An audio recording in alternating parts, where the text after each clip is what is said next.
apa namanya lintas sektoral tadi ya Bu ini. Jadi gini, saya bicaranya apa yang terjadi ya. Jadi kan sebenarnya ini kan kalau di dalam undang-undang kan dijelasin itu bahwa dipimpin oleh presiden, ya oleh wapres. Tapi ya faktanya nggak jalan Bu. Itu aja faktanya udah gitu ya. Apa namanya? Jadi kalau kita bicara lintas sektoral tadi harusnya udah ada ini terus segala macam, ya faktanya nggak jalan. Tadi kan saya bilang ada lembaga badan yang ditunjuk bisa. Kecuali dari presiden mengatakan ditunjuk ini untuk mengawasi gitu. Seperti misalnya ditunjuk misalnya kayak Marves gitu, pasti jalan gitu. Tapi kan agak ada tumbang tindih juga antara Kemen Marves dan Kemen Parekraf kan jujur aja. Kalau kita bicara super prioritas, siapa yang mengelola sekarang, siapa yang ngawasi, siapa yang mimpin. Seolah-olah Marves yang memimpin, tapi dalam implementasinya enggak juga. Di situ ada badan otorita, berantakan semua Pak Bapak Ibu. Kita bicara desa wisata aja siapa yang mimpin? Karena saya tanya sekarang. Ya, jadi tadi kembali lagi apa yang sudah saya sampaikan tadi, masalahnya nggak ada yang di-assign khusus, benar-benar jelas. Di dalam dokumenya disebut presiden dan jalan sama wapres, tapi wapres juga pernah awasin itu sih, mana pernah awasin. Dia hadir doang aja. Jadi apa namanya untuk masalah itu, kalau masalah mungkin kan meningkatkan anggaran daerah ya. Kalau anggaran ya semua daerah mengharapkan yang seperti itu gitu, semua daerah mengharapkan gitu. Tapi kan nggak bisa kita bicara cuma pariwisata tuh Bali ke Bali, nggak bisa begitu juga gitu loh. Nggak, kita punya 38 provinsi loh sekarang. Semua mengandalkan sektor pariwisata. Semua daerah itu mengandalkan. Dan Bapak mengatakan bubble. Apakah kita semua harus terjun ke Bali semua? Kan nggak begitu juga. Bali sudah dibentuk 1 abad lebih loh untuk itu. Kita bisa mandiri, cuma pengawasannya nggak ada.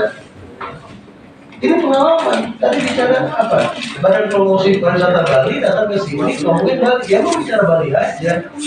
Apakah kita cuma Bali aja di Indonesia ini kan bisa begitu juga gitu. Ada 38 provinsi, 500 kabupaten lebih yang mengandalkan pariwisata di dalam situ. Pariwisata dalam artian bisnis tourism, atau pariwisata dalam artian leisure tourism, atau dalam artian MICE tourism or nice market. Semua menginginkan itu.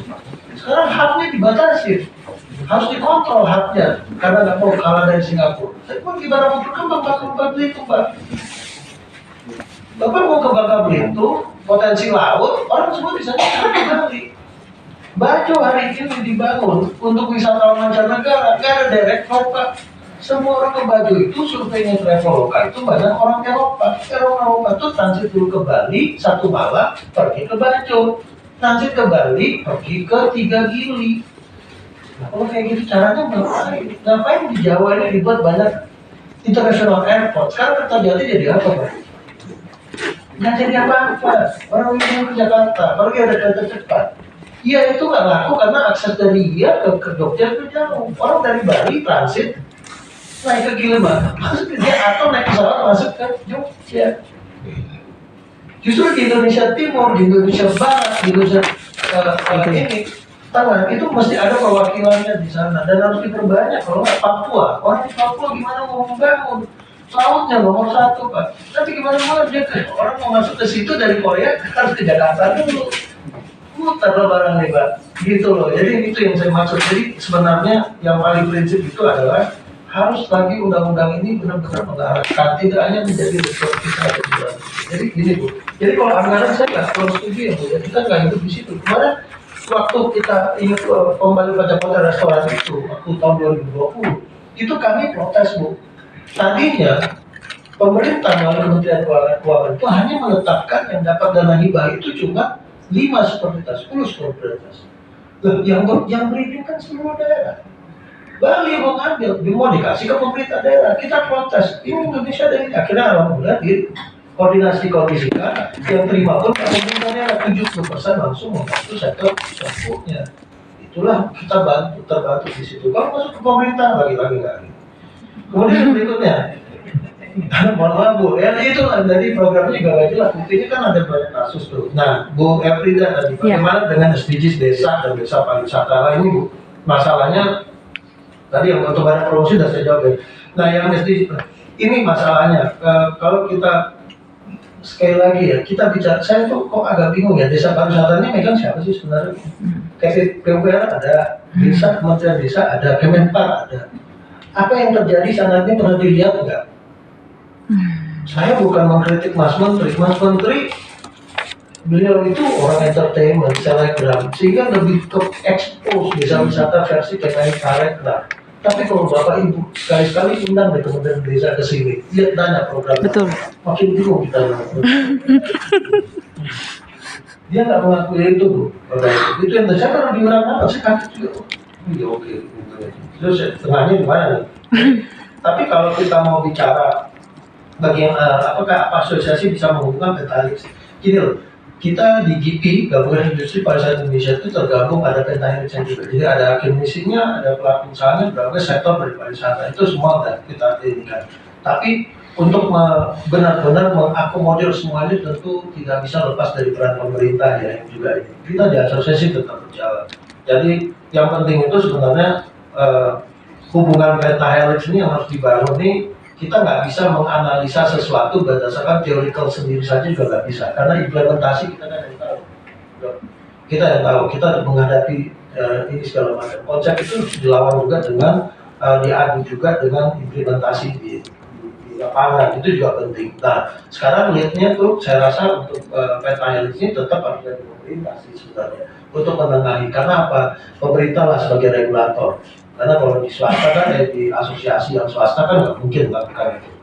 Kemudian Pak Dedik yang untuk ini ya tadi pasal kawasan strategis kan. Pak, ini kalau kita bicara kawasan strategis di undang-undang, kami juga waktu juga drafting undang-undang ini juga pusing Pak untuk ngomong kawasan strategis. Kenapa? Pemerintah sebenarnya sudah punya kawasan strategis nasional, mengatur kawasan strategis di dalam Undang-Undang 10 Pak. Tapi kok bisa muncul ada super prioritas? Dari mana betul? Gimana ngambil kebijakan super prioritas? Kok bisa Toba Babel cemburu? Kok bisa Toba Padang cemburu? Kok bisa Toba yang lain cemburu? Semua cemburu gitu, ya kan? Nah ini berarti kan di sini apa yang mesti jawaban? Terus permasalahannya pemerintahnya punya willing nggak sih Pak ngikutin ini? Saya balikin situ aja dulu deh, kan saya sudah sampaikan tadi, undang-undang ini hanya sekedar ada, tapi tidak punya gizi. Nah, tendensinya dengan otonomisasi atau modelnya kepala daerah sekarang atau kepala pemerintahan sekarang adalah mana yang mereka inginkan itu yang mereka kerjakan. Tadi Bapak juga menanyakan masalah Ripanas, Ripada, itu kan nggak jalan kenapa? Ripanas, Ripada ini kalau kita masih ingat zaman dulu Bapak Ibu, namanya Repelita, rencana pembangunan 5 tahun. Tapi apa yang terjadi begitu nanti masuk kepala daerah ini, Ripanasnya atau Ripadanya dirubah lagi. Kapan kita mau konsisten dalam membangun? Makanya kita nggak pernah sustain, selalu berubah, muncul super prioritas, muncul lagi nanti yang baru. Lihatlah nanti 2025 presiden baru, pilih lagi yang baru Pak. Apa yang terjadi dengan semua super prioritas ini? Yang Mandalika tinggal sirkuit itu di situ kan? Pulau Pak, bangun pulau, bangun sirkuit di pulau kemana jalannya Pak? Bengkelnya nggak ada, bawahnya pun mau spare part ke situ kan? Berapa biaya maintenance-nya? Siapa yang mau bangun kalau ini? Kalau Borobudur satu-satunya kita akuin itu pasti jalan. Kenapa? Dia itu tertutup. Tapi masih banyak daerah lain yang pariwisata sudah maju, tidak ditunjuk sebagai prioritas, tidak didukung secara anggaran Bu. Sehingga mereka nggak berkembang. Padahal mereka sudah jelas-jelas itu jual. Nah ini juga harus dipertimbangkan. Jadi itu Pak jawabannya kalau yang kawasan strategis tadi. Jadi masih ada konflik Pak. Untuk membangun kawasan strategis ini juga harus ada bicara perizinan. Bapak pernah kebayang nggak di Purwakarta ya masalah yang ada hotel digantung di tebing itu izinnya apa Pak? Amdalnya gimana Pak? Bukan amdal maksudnya. Izin hak guna bangunannya di tebing Bapak digantung nggak ada apa pernah situ Pak? Ayo. Jadi pariwisata itu bisnis mimpi yang juga harus diimplementasikan ngebayangin ke sana konsepnya Pak. Nah, untuk membangun kawasan strategis nasional ini juga harus dilengkapi dengan itu. Bagaimana kita bisa mendapatkan izin, perizinan ini diatur lagi ke BKPM yang normatif, sementara si pariwisata ini harus memiliki izin-izin khusus yang tidak bisa seperti kita membangun rumah. Kan? Sekarang contohnya aja, bicara hotel bintang 5, bintang 4, bintang 3, mau diklasifikasikan. Ada hotel yang bentuknya tenda sekarang. Itu gimana? Cocok nggak Pak? Kemarin kriterianya masih ada hotel terus ada parkir, Bu. Di Indonesia kita mau hotel parkir, kalau di New York ada parkir nggak hotelnya? Nggak ada, jalan kaki. Di Singapura kita harus jalan kaki. Mau Bapak Ibu ini jalan kaki? Begitu saya duduk dengan para auditor di situ bilang, Pak, saya datang ke hotel, kalau nggak ada parkir saya nggak mau. Itu kan Bapak. Kalau ke Singapura Bapak nggak mau kan? Lama-lama tanah kita udah sulit, di Jakarta udah sulit. Jadi itu harus diakomodir dengan kekinian. Jadi itu Bapak Ibu. Jadi sekali lagi yang namanya kawasan strategis tadi Pak Dedi ya, itu perlu diinginkan. Kemudian juga badan promosi, Pak, Bu, Dokter, mohon maaf, Singapore Tourism Board, Bapak tahu nggak Singapore Tourism Board itu apa? Singapore Tourism Board itu not really swasta, Pak. Dia di bawah pemerintah, Kementerian Perdagangan. Jadi kalau kita lihat di Indonesia gimana berjalan badan promosinya? Ada deputi pemasaran, konflik lah kawan. Bukan dari bentuk presiden, Bu. Presiden itu kan tinggal tanda tangan. Kalau menterinya nggak mau tanda tangan gimana? Menurut saya termasuk waktu itu ngawasin waktu fit and proper waktu Pak Arief ya, cuma nggak diterusin, nggak di Garuda segala macam. Karena apa? Konflik anggaran, Bu. Akhirnya dia harus menginginkan waktu zaman sebelum 2015. Deputi pemasaran itu men-share programnya si badan promosi. Tapi akan ada dualisme, gimana ada dua nakoda untuk mengatur promosi. Jadi nggak perlu lagi ada. Kenapa mesti ada? Selama ada Kementerian Pariwisata, ada deputi pemasaran, ada badan promosi, nggak akan ketemu Pak. Satu jalan ke sini, satu jalan ke sini. Dua-dua punya anggaran yang harus dihabiskan. Ini harus logika yang harus dibangun. Makanya kami mengusulkan gabunglah ke dalam konfederasi GP itu aja udah. Tapi fungsinya ada promosi, semua ada dalam. Sementara GP sekarang kan lembaga etiknya jalan. Cuma lembaga etik itu mau ngapain Pak kalau ngurusin etik? Nggak ada. Baru pariwisata suruh ngurusin etiknya nggak bisa juga. Itu masih yang kacau-kacau tuh ada di sana. Jadi kita minta digabung aja sehingga tidak mengurangi. Kita bilangkan Kementerian Pariwisata enggak. Kita perlu Kementerian Pariwisata di situ sebagai induknya. Kemudian berikutnya lagi, kenapa hak wisatawan? Saya setuju Pak mengatur hak wisatawan. Tapi ini yang nggak pernah jelas. Seperti asuransi segala macam kan nggak jelas tuh Pak. Sebenarnya mereka harus beli asuransi atau seperti apa ini harus clear. Tapi untuk menggabungkan, saya bilang ikut rapat dengan asosiasi ini juga nggak semudah itu juga Pak.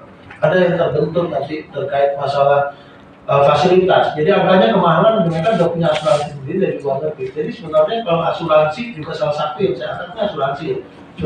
Kalau mereka sudah punya asuransi ya mereka nggak perlu dikutip lagi. Kayak kita punya BPJS. Jadi kalau Bapak Ibu di sini diterima BPJS, sebenarnya BPJS itu syarat aja, tapi pakai lagi alias, pakai lagi ini karena fasilitasnya masih dari apa kan kurang kan gitu ya. Jangan sampai kayak gitu Pak. Jadi cost of traveling mereka akan meningkat. Terakhir adalah tadi masalah pasal tentang koordinasi, nggak jalan kenapa? Ya itu Pak, willingnya ada nggak? Tol kenapa bisa jalan Pak?